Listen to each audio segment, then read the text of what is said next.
Hi dear friends and subscribers, welcome to the Cricket Happening Show. Well, in this part of the Cricket Happening Show, we will look at the start of the Test series, the Border Gavaskar Trophy between India and Australia, which was played at Chennai, where I thought Australia did pretty well on a pitch which was turning absolutely on the first day itself, with Ashwin actually grabbing the honours and also bowling very well and also getting into some good form by picking up 6 wickets of the 7 wickets that fell. But the feature was the captain Michael Clarke, who was leading from the front when Australia were 153 for 5. That was the time Michael Clarke was there along with moises henriques, who was making his debut. Moises henriques made a workmanlike 68, got lots of good temperament and lots of good common sense. As far as Michael Clarke was concerned, he is in some great form, so he decided to really go after the spinners, and he played a majestic knock. In fact, he was not out on 103 at stumps when Australia closed at a score of 316 for 7. So we will look at that, but I'm not going to go into any details because there are 3 matches that I need to cover. The other match, we will also look at the first day's play at the Centurion Park, where the third and final test match was played between Pakistan and South Africa. And South Africa, after winning the toss and electing to bat, had put on 334 for 6 on the board. A.B. de Villiers is close to a century. He was not out on 98. Vernon Philander was keeping him company with 45 not out. And the Pakistani bowling, I will talk about it. The Pakistan bowling was not so strong because at the last moment, Umar Gul was out with a sore throat. And Junaid Khan was not there, so they were really crippled. But I thought Pakistan have done very well to pick up 6 South African wickets on the first day's play here. And also we have one match which is currently happening, that is the one-day international series between West Indies and Zimbabwe. Zimbabwe are in West Indies. The first match is being played between West Indies and Zimbabwe, and West Indies have started off in a very, I would say, commanding manner, because West Indies currently we are in the 49th over. Chris Pofu is the bowler, and Ramnesh Sarwan is taking strike to him. He is not out on 1. Darren Bravo is not out on 79 of 64 balls with 8 fours and 2 sixes. And West Indies, Zimbabwe won the toss and put the West Indies in here. And West Indies are 310 for 4 in the 49th over. This is played at St. George's. And for West Indies, the highlight was the century from Johnson Charles, the opener, who went on to make a blistering 130 runs of 111 balls, 12 fours and 4 sixes. And the opener, Kieron Powell, both of them put on 168 for the first wicket, with Kieron Powell making 79 of 88 balls with 7 fours and 2 sixes. And Darren Bravo, as I said, 7. These are the only 3 persons from the West Indies who got into double figures after Johnson Charles made a triple figure of 130. The others failed. Russell made only 4. Dwayne Bravo made only 9. We'll come back to that.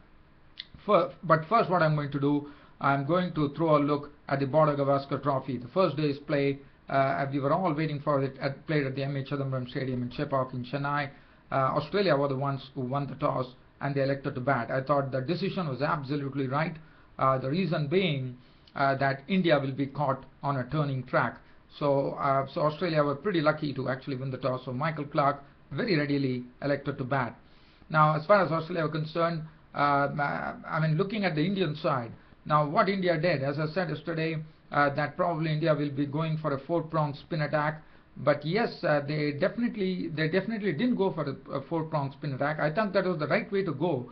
But it was one felt sorry for Pragyan Ojha, according to me, that who was not included. I thought Pragyan Ojha would do brilliantly against England, and on a turning track, which is already turning from the first day, the way Ashwin has bowled, I would have definitely got. I was a bit surprised to see Ravindra Jadeja being included. I would have definitely loved to see Pragyan Ojha being included, but well, it was not to be. But the good thing that happened was that, as I said, the new ball has to be shared with Ishant Sharma. Yes, Bhuvneshwar Kumar actually got his debut yesterday. So Bhuvneshwar Kumar making his debut for India, and on the other side, Moises Henriques for Australia, the Portugal-born player making his debut for Australia. Now, as far as Australia are concerned, they started off with their openers Ed Cowan and David Warner, who started off pretty confidently as far as Bhuvneshwar Kumar and Ishant Sharma were concerned. Bhuvneshwar Kumar, probably signs of nerves. He couldn't really hit his length in the proper manner. Ishan Sharma was okay. Both of them were bowling, and Ed Cowan and Warner were really watchful, and they were also scoring, making some boundaries. But David Warner was pretty watchful. He was not really playing his strokes. He was waiting for the loose ball to hit, and this went on for quite some time. And when Ashwin was introduced into the attack pretty soon, Ashwin was the one who started. Ed Cowan, normally against his nature, he's a very defensive sort of player, and one would have hardly even probably seen him just come down the ground and hit a six. But yes, he did that to Harbhajan Singh, who was playing yesterday. Harbhajan Singh was slammed for a beautiful, I mean the stroke was hit with such timing that it was a twinkling feat from Ed Cowan coming down the wicket and lofting Harbhajan Singh for a superb six over the side screen. It was very good to see that shot. It really went clean as a whistle. And after that, Ed Cowan, probably a rush of blood there, because after hitting Harbhajan, he tried that against Ravichandran Ashwin, who was smart for him. The ball bounced and the ball actually went away from him. Ed Cowan was out of the crease. Mahendra Singh Dhoni had to actually take the ball. As I said, the ball bounced, and I thought that was a pretty good stumping on the part of Mahendra Singh Dhoni. Whipped off the bails in a flash, and Ed Cowan was gone. Stump Dhoni bowled Ashwin for 29 of 45 balls with 4 fours and 1 6. After that, Phil Hughes, who was playing for the first time in India, was really struggling at the crease. And after that, Phil Hughes actually is very strong on the offside, as you know. But today, what happened was Phil Hughes tried to actually square drive a delivery, but on the other hand, he got an inside edge to it. It struck his bat and went on to hit the leg stump. So he was gone. Clean bowled by Ashwin for 6, and Australia was 72 for 2. After that, it was the work of David Warner and Shane Watson slowly trying to stabilize things. They're doing it very well. They had taken them to 126 for 2 at lunch, but soon after lunch, Shane Watson was a victim as Ravichandran Ashwin came in and had him LBW for 28 with 3 fours. After that, Michael Clarke came in. David Warner then departed. After lunch, actually, Australia lost 3 pretty quick wickets, because from a score of 72 for 2, after lunch, in fact, they lost 3 wickets. The first to go was Shane Watson. David Warner, after making a very nice 59 with 6 boundaries, was gone. LBW bowled Ashwin for 59. And Matthew Wade was also playing for the first time in India. He also didn't have a nice time. He was actually LBW bowled Ashwin for 12. And that made the score look pretty shaky for Australia at 153 for 5. It looked that India was slowly trying to gain the initiative. But as far as Michael Clarke was, and probably India would have fancied themselves, because Moises Henriques, the debutant, was walking, but Moises Henriques, one has to really support Moises Henriques in his effort. In fact, he gave good company, and what they did is, Michael Clarke, as you know, he's a very good player of spin. He negotiated the ball pretty well, played the spinners very well, and also hit some very nice strokes. As far as Moises Henriques was concerned, he was basically playing second fiddle, and that's what he had to do. And Moises Henriques really gave some tremendous support to Michael Clarke to get Australia out of a real sorry situation at 153 for 5, and they took on the score to 304, which was absolutely great batting. And Moises Henriques has to be credited for it. He was pretty watchful. He only trying to hit the loose balls, and that was saying a lot about Moises Henriques' match temperament and the way he was playing. I thought this innings would go a long way, because as I said, the ball is turning. Even the ball is really turning absolutely from the first day itself. So you can just imagine how Indians would be caught on a last day pitch, even though Australians don't have any world-class spinners. But still, I think Nathan Lyon will be quite a handful there. So Moises Henriques was gone after making 68 with 5 boundaries, and Australia were 304 for 6. Just before the close of play, Mitchell Starc was dismissed, bowled by Ravindra Jadeja for 3, and Australia finished at close on 316 for 7. Michael Clarke continuing his great form as far as the Australian captain is concerned, by making an unbeaten 103 with 11 fours and 1 6. He was unbeaten on 103, and Peter Siddle was not out on 1, as Australia closed at 316 for 7. Look at the bowling figures of Ashwin. Ravichandran Ashwin, 30 overs, 5 maidens, 88 runs and 6 wickets. A tremendous return for him, and he bowled superbly. 19 overs, 1 maiden, none for 71 for Harbhajan Singh in his 100th test. Ravindra Jadeja 24 overs 5 maidens 56 runs and a solitary wicket of that of Mitchell Stark towards the close. Well, so dear fans, I'm just leaving from here and I'm going to take you down to the, but I thought Pragyan Ojha should have been included, which was a surprise for me. I would have rather preferred Pragyan Ojha to be taken in place of Ravindra Jadeja. Anyways, now let's talk about the other match between which was the first day's play in the third and final test between Pakistan and South Africa. As I said, for Pakistan they had injury worries, and it was compounded because Umar Gul actually walked out with a sore throat, and then it was all left to the rookies there. Mohammad Irfan, Rahat Ali, who played in the first test, was included, but he was the most successful bowler today. Hassan Adil got an upset, and after seeing Hassan Adil, in fact, Hassan Adil, I thought bowled superbly.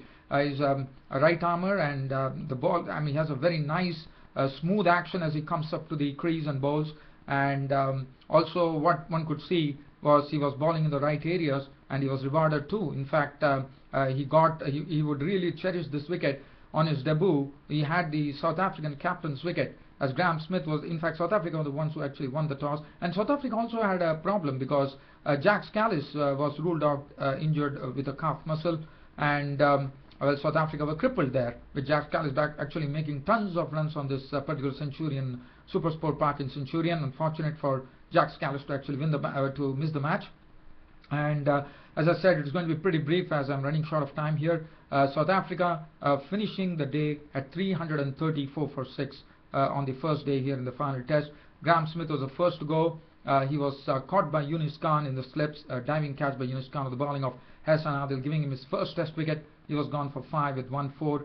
Alvaro Peterson was gone to an indipper from Rahat Ali, who bowled very well, I thought. As you know, in the first test he had leaked a lot of runs, but he came up trumps here. In fact, he was the most successful bowler. 20 overs, 1 maiden, 95 runs and 3 wickets for Rahat Ali. He was out for 10. Alvaro Peterson with 2 fours. Hashim Amla was the highest scorer, and not the highest scorer. In fact, he played a sweet little knock of 92 with 13 boundaries. He was also a victim of Rahat Ali, who was caught behind. Faf du Plessis was looking good on 29 with 6 fours. He was attacking the bowlers, but one of the balls from Hassan Adil actually had a bit of bounce, and Faf du Plessis was actually committed on the stroke. He got an edge. Sarfraz Ahmed behind the stumps did the rest. He was gone for 29, and Dean Elgar was also out to a ball which came in from Rahat Ali, and he was LBW for 7.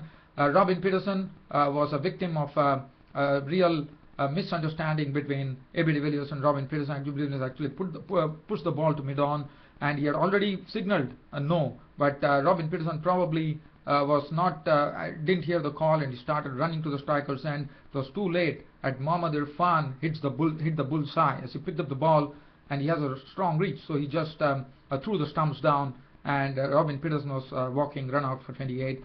But that was the time the score was 248 for 6. But after that, there was a wonderful partnership, an unbeaten partnership, which took South Africa towards the close, with A.B. de Villiers in looking absolutely superb in his knock of unbeaten 98 with 13 boundaries. So tomorrow he would resume for his century. And Vernon Philander was keeping him company. We have only known Vernon Philander with the ball, but today the knock that he's playing is a very important knock. He's given good company to A.B. de Villiers and taken the score from 248 for 6 to 334. So we are looking at an 86 run unbeaten partnership, with Vernon Philander's share being an unbeaten 45 with 4 boundaries, playing very nicely. 334 for 6 was what South Africa finished with at close of play, but I thought the Pakistani bowlers, crippled by Junaid Khan not being there and Umar Gul not being there, I thought they performed very well. Look at the bowling figures. Mohammad Irfan 16.5 overs, 3 maidens, 59 runs and no wicket. Rahat Ali, the most successful, 20 overs, 1 maiden, 95 runs and 3 wickets. And Hassan Adil, 12.1 overs, 2 maidens, 54 runs and 2 wickets. Was very impressive on his test debut. 26 overs, 5 maidens, none for 70 for Saeed Ajmal, and 3 overs for 14 for Yunus Khan. Mohammad Hafiz 5 overs for 24. Azhar Ali bowled 2 overs for 13 runs, and that was it as far as close of play was concerned on the first day. And just a quick update just before I go: 337 for 4 of 50 overs. West Indies after batting first. As Darren Bravo went on to make an unbeaten 100 of 71 balls with 9 fours and 4 sixes. The bowlers all got caned. In fact, Jarvis, Utsaya, Pofu, Chubaba, Mushangwe, Masakadza, Waller, everybody went for runs. I don't have time to really discuss that. Thanks for your company and thanks for watching Cricket Happenings. Your host Ram signing off for the day. Thank you.